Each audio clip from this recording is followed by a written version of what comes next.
டேய் என்னடா ஃபோன் பண்ணி அவ்வளோ அவசரமா வர சொன்னேன்? ஆமாண்டா, நான் படம் பண்ணலான்னு முடிவு பண்ணிட்டேன்டா. டேய் டேய் டேய் பல வருஷ கனவுடா டேய். ஒரு நல்ல கதையா தேடிட்டே இருந்தேன். நேத்து நைட் ஒரு ஸ்பார்க் அடிச்சது பாரு, அப்ப புடிச்சண்டா கதை. சூப்பரா சூப்பரா. அதான் உங்ககிட்ட சொல்லலான்னு. என்கிட்ட கதை சொல்ல போறியா டேய்?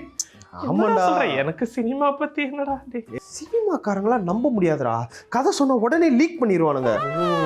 நீயும் எனக்கு ரொம்ப வருஷம் ஸ்கூல் ஃப்ரெண்டு, ரொம்ப நாள் கழிச்சு இப்பதான் பாத்திருக்கேன். சரி அதான் உங்ககிட்ட சொல்லலாம் அப்படின்னு.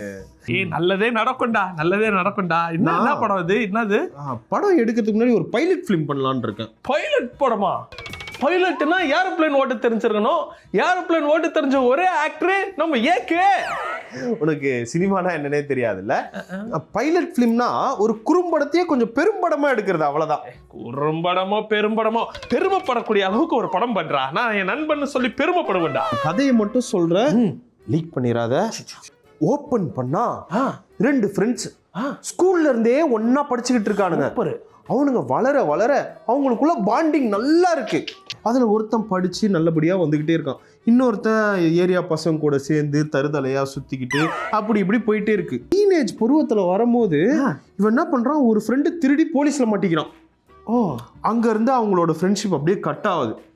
கட் ஆன உடனே 10 வருஷம் கழிச்சு அவனை திடீர்னு ஒரு இடத்துல பாக்குறான் இந்த ஃப்ரெண்டு. அவன் ஒரு கடை வாசல்ல நின்னு, அண்ணா 10 ரூபா கொடுங்கண்ணா, அண்ணா 10 ரூபா கொடுங்கண்ணா, 10 ரூபா கொடுங்கண்ணா, 10லண்ணா காசு கொடுங்கண்ணான்னு கேட்டுட்டு இருக்கான். இவன் பார்த்துட்டு, டேய் நீதானே சுப்பிரமணி? ஆமாண்டா. நீதானே சுந்தரேசன்? ஆமாண்டா. ஏன்டா இப்படி 10 ரூபா கேட்குற? என்னடா சரக்கடிக்க 10 ரூபா கேட்குறேன்றான். அந்த இடத்துல ஆப்போசிட்ல இருக்க அந்த ஃப்ரெண்டு உடஞ்சு போய் அவனுக்கு 150 ரூபா கொடுக்குறான். அவனும் குடிச்சிட்டு அவன் வாழ்க்கையில என்னென்னலாம் நடந்துச்சுன்னு அந்த ஃப்ரெண்டு கிட்ட புலம்புறான். மீறி கதையை நான் சொல்றேன். ஃபுல்லா பிடிச்சிட்டு அவன் வாழ்க்கையில பட்ட அவமானத்தையும் கஷ்டத்தையும் நண்பனை ரொம்ப நாள் கழிச்சு பாக்குறவன் எல்லாத்தையும் ஷேர் பண்றான். இதை கேட்ட நாய் என்ன பண்றான், ராத்திரியே போய் தூங்குறதுக்கு முன்னாடி ஒரு நல்ல கதை சிக்கி இருக்குன்னு சொல்லி அதை படமா பண்ணணும்னு அடுத்த நாள் அவங்கிட்டயே கூப்பிட்டு கதை சொல்றான். இல்ல சொல்லும் போது என்ன பண்றான், சத்தியம் வாங்குறான். யாருக்கிட்டயும் சொல்லாத மச்சான், என் வாழ்க்கை இப்படி ஆயிடுச்சு. கண்டிப்பா நான் யாருக்கிட்டயும் சொல்லடா, படமா எடுத்துதான் காட்டுறேன். யாருக்கிட்டயும் சொல்லாதது இந்த ஊருக்கே போட்டு காட்டணும்னு முடிவு பண்ணிட்டேன். டேய் பேஸ்ட் ஆன் ட்ரூ ஸ்டோரின்னு போட்டா, based on true story. True story. இப்படி தான் ஒவ்வொரு ஒயிட் ஷாப்லயும் சுத்திருக்கா.